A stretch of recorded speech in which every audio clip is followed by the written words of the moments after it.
Ya, nama apa? Uh, Nama saya Abang Jani. Dalam TikTok saya letak Abang Lori lah, 180 TAC. Oh, boleh panggil apa? Boleh panggil Abang Lori ke Abang Jani? Boleh panggil Abang Lori lah dalam TikTok ni. Okey, Abang Lori. Silakan. uh, Saya mengikuti DMA ni 2022 dah. Lamanya. Masa tu DMA banyak menggunakan whiteboard, betul tak? 2023 banyak guna whiteboard. Jadi boleh tak bagi saya satu tips, ada tak tempoh untuk kita kontrol emosi? Kontrol emosi, tempoh Tempoh apa tu? Tempoh berlatih. Tempoh berlatih lah, tempoh berlatih.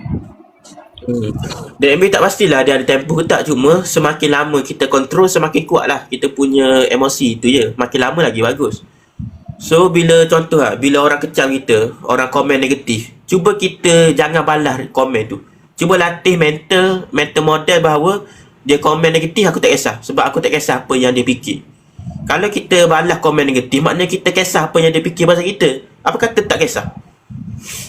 Okey, sebab tu memang saya ada buat live, memang banyak komen-komen negatif lah. Jadi bila saya tengok DMA ni anak muda, tapi kematangan macam orang tua lah. Ni bukan saya nak puji sebab saya ikut lama. Ada benda yang saya ambil, ada benda saya nampak, ini berani, rupa-rupanya betul. Setuju tak cakap saya, kalau kita berani dalam platform TikTok, kita pun berani dekat luar. Untuk DMA benda tu betul, tapi untuk kebanyakan orang tak kebanyakan orang dia berani dalam TikTok je mostly.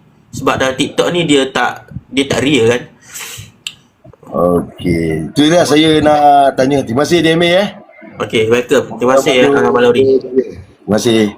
Abang Lori dah berapa follower saya nak stop je. Tak banyak. Banyak tu 30k. Tahniah. Okey, thank you. Teruskan, I follow you. Welcome.